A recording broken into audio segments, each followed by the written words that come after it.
Alright, ladies and gentlemen, Fab's in the house, and today I'm in the house with the Shirogorov Neon NL Custom Division here with me for a review, and we're gonna analyze the look, the sound, and the feel of this bad boy. But hey, don't forget to like this video, and maybe, consider to subscribe to the channel if you are in a good mood. Let's check this guy out. Overall length on this guy is going to be 7.75 inches with a 3.5 inch long blade and a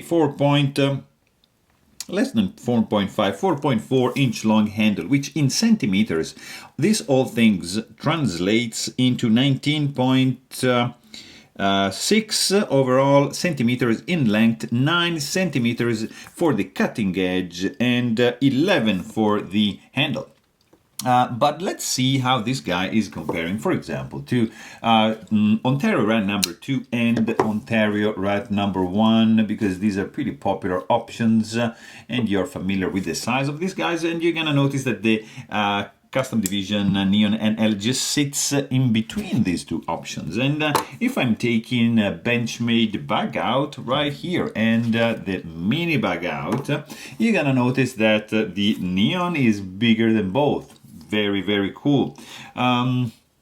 Next up, I can show you something from Spyderco. That's the Para 3, and here you're gonna see the Paramilitary 2, which is gonna be bigger, finally, than the Neon right there. And then next up, let me show you something from Chris Reeve Knives. That's the small Sebenza 21, and you can see that's a pretty cool comparison, because you can see where this guy stands in between also the large Sebenza 21 right up here and right in the middle, which means it's a fantastic size. Let me show you something a little bit smaller here, also from Chris Reeve, also carbon fiber, and that is the Nandi, which is a pretty cool one. Another one, it's pretty cool right up here, it's the Snafu 2.0 by Custom Knife Factory.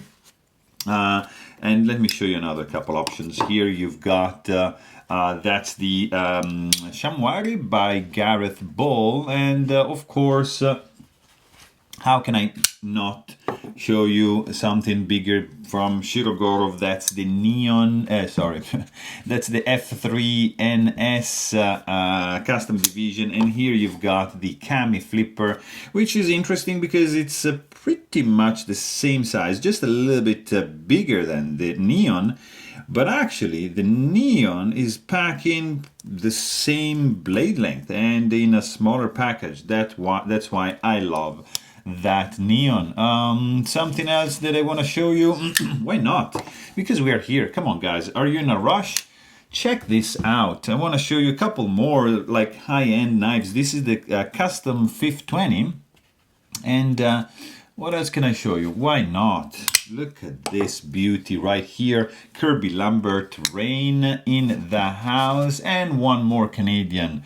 So one Russian between two Canadians, fully dressed, and that's the Peter Rasenti at large Nirvana 3.0. Just to show you that this guy is up there with these bad boys, because this is the Shirogorov Custom Division Neon NL, which means inlays, and it's probably my favorite Neon to date. It's something truly spectacular for many aspects. I mean, made in Russia. This is the Custom Division series, so it's not like the regular production that you see around. This is just a next level. So because there are some features that they are not available in the production line, this guy is made in 50. There's only 50 made of this guy, and table price is I think $1,600, but forget about that. Right now this guy sells for $2,800 US, because there's scarcity and the demand is really high, because it's that good. So it is really good knife. I don't know about if it's worth the markup, but for sure table price it's a bargain, because it's just so good. The look when closed is just phenomenal. Look at that. I mean, this is titanium frame lock with some carbon fiber inlays, but the 3D milling that's going on, these grooves all around the surface. You see, the surface is just like curved like that, and you've got some nice chamfering going on. And look at this detail right next to the jimping here on the backspacer. Look at the ridges.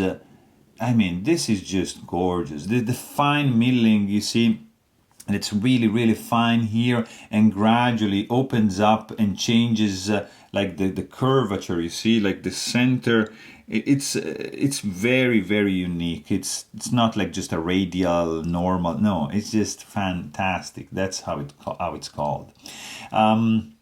So we're saying you've got some nice chamfering, rounded areas all around the scales, beautifully done. You have some nice and really nice, I'm saying, marble carbon fiber inlaid beautifully into these scales.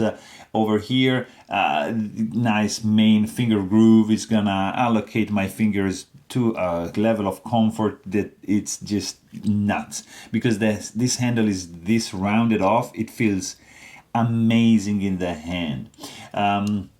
You've got, of course, like a level of skeletonization on the inside is just nuts. Please check out my maintenance video for this bad boy, because it's just stunning. To look at this guy, like from the inside, is just crazy. Really clean and as beautiful on the inside as this guy is on the outside. Then you've got a nice zirconium backspacer blasted integrated lanyard hole, which is like sticking out in this case, so it's very good. You can actually mount a paracord or whatever without taking the knife apart. You've got the backspacer, which is also like centering and really protective of the tip of the blade, because look at that. The tip is actually longer than the handle, and that's why they went with this solution to protect the tip, and that's how they managed to pack this much blade in this small package. It's fantastic. Handle to blade ratio, yeah, check. And then you've got, I mean, the overall look when closed is super classy, super clean. Flipper tab protruding just a little bit outside. Very nice.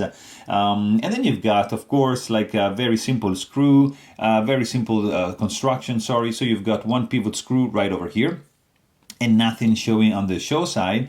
On the back, of course, you've got the proprietary tool needed here to take down this custom division screw.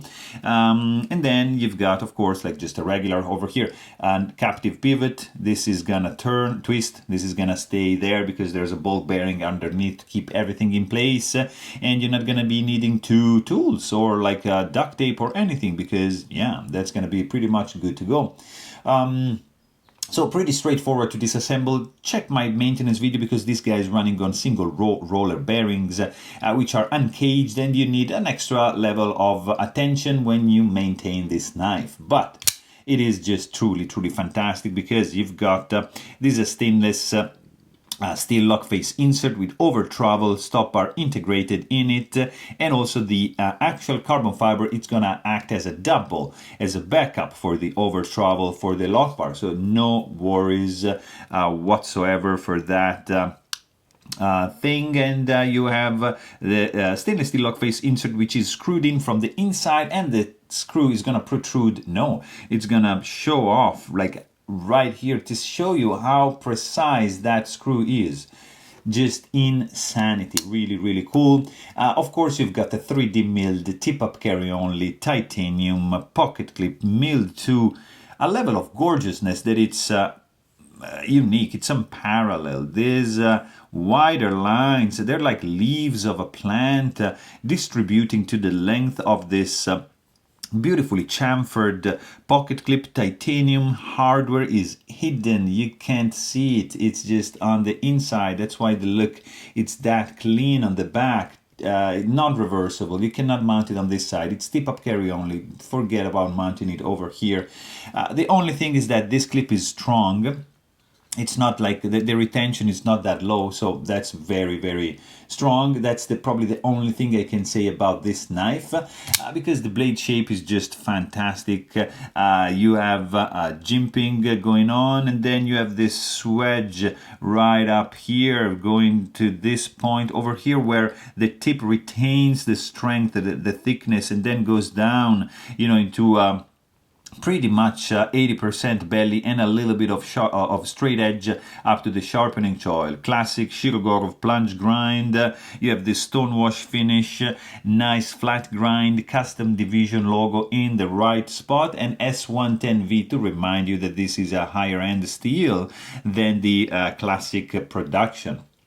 And then, I mean, really, really cool blade indeed. You have some chamfering going on around the flipper tab at this point, which is, of course, is jimped as well. And then you've got, of course, like you notice, the inlays are asymmetrical because, of course, here you've got the external cutout for the lock bar, and here you have no lock bar, so that's why they could keep this clean look. And on the side, that's why there's a cutout right there. It would have been impossible to probably inlay also this area here on the lock bar, and it's just a clean look. I mean, you just got the Shirogorov logo over here, and that is pretty much about it. But when you deploy this knife,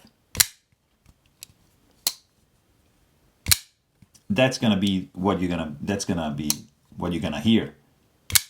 It's a very clacky, strong, not loud thump, which translates into quality to my ears. This is music. It is beautiful. It's solid. It's strong. It's like we are in business. It's robust. That's the adjective I was looking for. Fantastic. Really cool. When you close it, boom, you're done. Beautiful.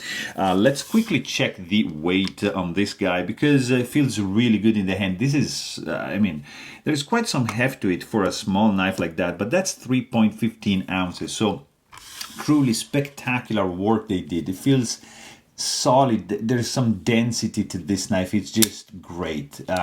Zero hot spots, no sharp edges.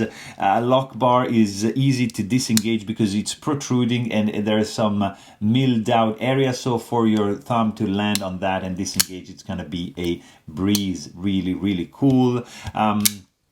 I wouldn't probably do the choke up because the handle is a little bit small for my hands, but still feels great because there's a little bit of finger guard created by the flipper tab like that, which still feels good in the hand even if it's a small knife. It just feels my hand beautifully. It's rounded off. It's a gorgeous, gorgeous grip. Some nice texturing created by the all this milling going on. It's not that slippery. Fit and finish, of course, is just stellar.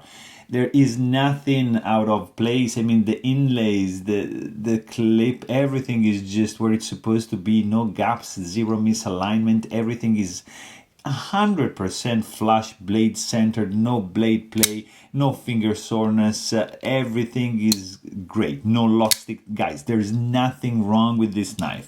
Probably the price, it's really high. That's my only gripe, and maybe a little bit of strong tension to the clip, but that is about it. Action is stellar. Super cool. Single row roller bearings running under the hood on this guy. When you deploy this knife, this is like instantly boom. Look at that. This guy opens like a boss, whips out like crazy, and as soon as you disengage the lock bar, look at that. This guy wants to close, but you keep it in the vertical position. Look at, you see? Look at this. You see, look at this guy. He's gliding down. He's chilling and gliding down very slowly. Just a little wiggle. Look at this. Boom. This is the action that I love. Not the guillotine fall shot finger chopping action, but the controlled glide action that the Shirogorov custom division can provide for sure. I mean, gorgeous looking knife, fantastic grip, great sound. The milling is out of this planet. The fit and finish, fantastic. It's just a little bit too expensive. That's my only gripe. And yeah, a little bit the pocket clip, it's a little bit too stiff, but it is probably, yeah, it's in my top 5 knives for sure. I love this guy. There you have it. Hope you guys enjoyed this video, and thanks for watching. Stay tuned.